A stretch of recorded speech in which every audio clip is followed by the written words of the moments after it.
Okay, everyone, welcome to an episode of On the Wrist from Off the Cuff. Another quick little update from the brand Laco. A little about them. They were founded back in 1925, and they produce watches that are made in Germany. They're actually one of the five original Flieger manufacturers, along with A. Lange & Söhne, Wempe, Walter Storz, which eventually would become Modern Stova, and IWC. Now, in terms of type of watch, it's a pilot's watch. So key common characteristics and design, which you're looking for a pilot's watch. Of course, you're going to find that balance of both legibility and functionality. This is their Köln model, and I did feature it previously on the bracelet, but I did want to do a dedicated follow-up on this strap because I've just been enjoying it so much. A little about this model briefly. It's a special pilot model from Laco that offers a sportier take on the aviation genre, but combining classic figure elements with modern diver features together to achieve a more contemporary air, land, and sea capable tactical feel. Now, on the strap, it actually is a little bit cheaper. It starts at $14.40 as configured.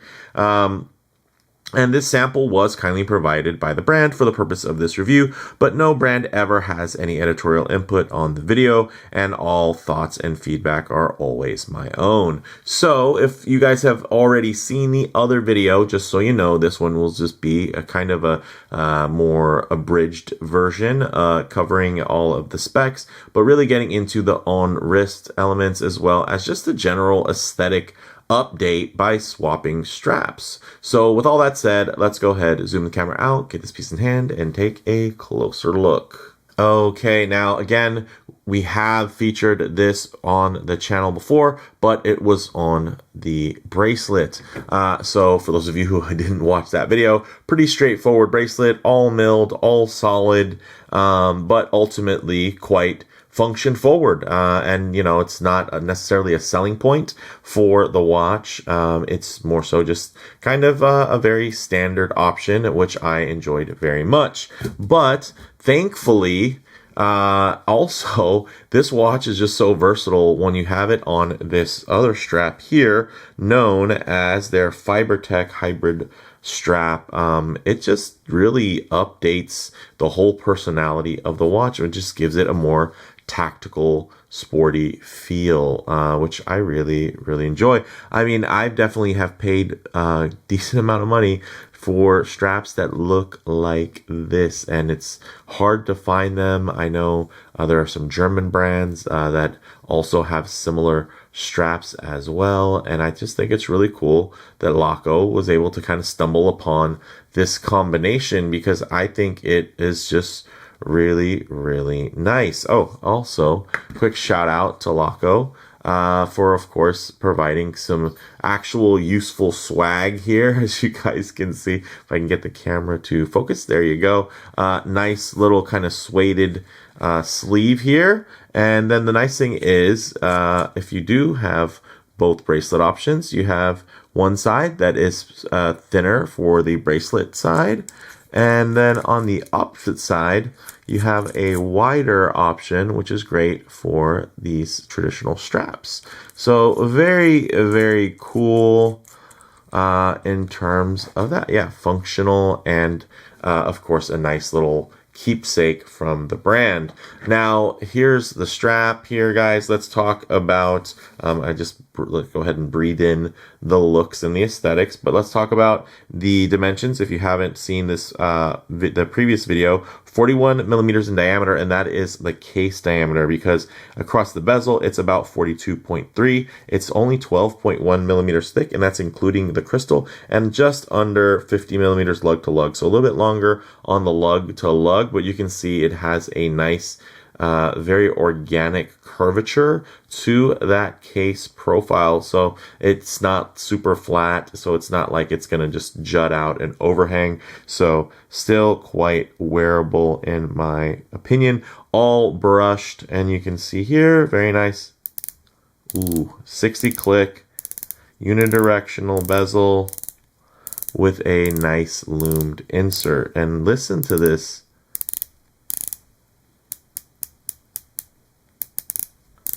Beautiful bezel action, great grip here. That overhang really helps with just the tactile engagement. So very, very nice. Screw down crown, nicely signed as well. So you're going to get not only just the decorated crown, right, that looks like the old school Flieger crowns. You're also going to get it nicely signed. On the back side here, you can see that it is. Let me give it a quick little wipe. Sorry about that. It's a little bit of a warmer day here in Southern California at the time of filming. You can see pretty standard, but you can choose to upgrade. Of course, it will cost you more, but this is going to come with their Elaboré grade out of the box, which is going to have ankle block, shock protection, gilded nickel balance wheel, Neverox 2 hairspring, regulated to 3 positions. You're still going to get that 38-hour power reserve with beating at 4 hertz or 28,800 vibrations per hour in terms of the beat rate. And it is accurate from 0 to plus 14 seconds per day. So very cool that it will only be slightly fast and it never slow. So nice little hallmark there. Of course, you can get it tighter tolerance if you decided to go with the top grade. But this Laco 200 is essentially a Sellita SW200 with, again, the Elaboré grade to start. And then, of course, they do a fair amount of their own in-house tuning. But I do like this. And since this isn't the full review, I'm not going to go into the, some of all the cutaways and whatnot. I'm just going to go ahead and get this on the wrist. And you guys can see here, this thing looks great. Check that out. It has a very nice aesthetic, very sporty, kind of can go with everything. And yeah, it's just slightly different. It just feels a bit more professional. Of course, I do love my Flieger Pro, so don't get me wrong. That is a higher grade watch in general. But I will say, of course, you can save some money with something like this, and then you're kind of covering multiple bases. This has 20 atmospheres or 200 meters of water resistance, guys. 20 millimeter lugs, also still very, very versatile. That still has all of the hallmarks and design aesthetics of that beautiful Flieger. Oh, I got some, let me give it a quick wipe on the crystal here. It's going to have all those visual hallmarks of, that Flieger A dial.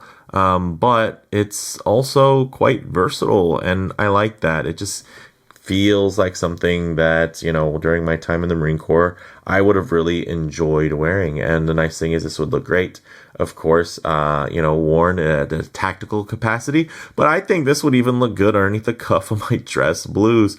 It just has that crossover appeal. And I think it's really cool. And, there's not a lot of videos about this piece, so I thought, why not cover it here with you guys? So I'm digging it. Again, if you guys want the full breakdown, do feel free to check out that original video. I'll leave a link at the end, so you guys can jump over and see that. But you know what? Even though I've already done a full Lume shot low light transition in the other video, we'll do it again just because, yeah, this is a very cool piece. The Lume is very nice, so we'll showcase that here next. Okay, let's go ahead and hit the lights here. Check out that Lume. Very, very nice. So you do have potent Lume to go along with, of course, that nice extra bit of water resistance. Although I will say, of course, my Flieger Pro from Laco also has 200 meters of water resistance. Here you have the benefit of the timing bezel and just overall a more overbuilt feel versus the more kind of everyday passable, more traditional 40 millimeter pilot sizing of the Pro.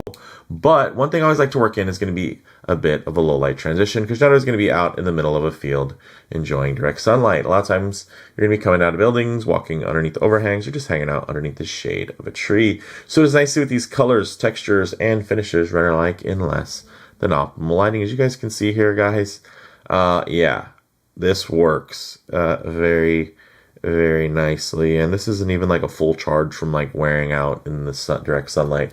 That's just, a little bit of a charge here based off of a couple of flashlights. So It is very nice, very legible, and I don't think overdone. It's not the brightest lume, but again, it's just ultra legible, whether it be the lume contrasting against the darkness, or just, you know, hey, white contrasting against matte black.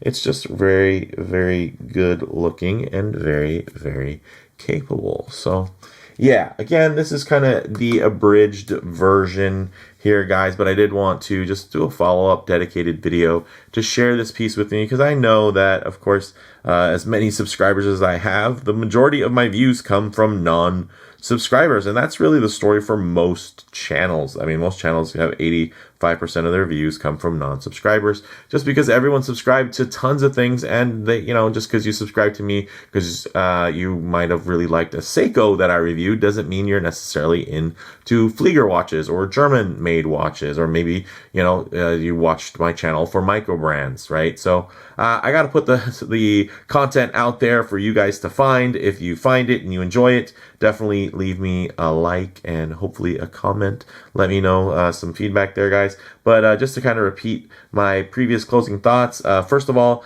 this is their 20mm FiberTech hybrid strap. It does have a 2mm taper down to 18mm at the side pin buckle, and this just gives the watch a really nice, sporty, full-sized wear. It's always felt full-size without feeling oversized, but I will say that this strap, because of the proportions, just it feels really balanced, and it almost just, again, it just changes the character of the watch. I do think it's more versatile on the steel bracelet, but on the strap, I feel it's a little bit more specific and more purposeful. So I like that. In terms of model variants, it's also available. Of course, you can get it on the bracelet. You can get it in a brushed or a matte finish as well. You can get that matte blasted, which is going to give you, again, a little bit more of a callback to old school Flieger watches. In terms of comparable models, guys, there are a lot of kind of do-it-all pilots watches out there, but not many that offer this combination of history, quality, and capability. So for me, guys, bottom line, Laco surprised me with this release. I love their traditional styles as well as some of their more contemporary models, but the way they managed to split the difference here and get the best of both worlds is really, really satisfying. So yeah, this has definitely been a very enjoyable piece. But let me know what you guys think down in the comments below. If you like the video, please do like, and if you're already, please subscribe for more content just like this. Thanks, guys.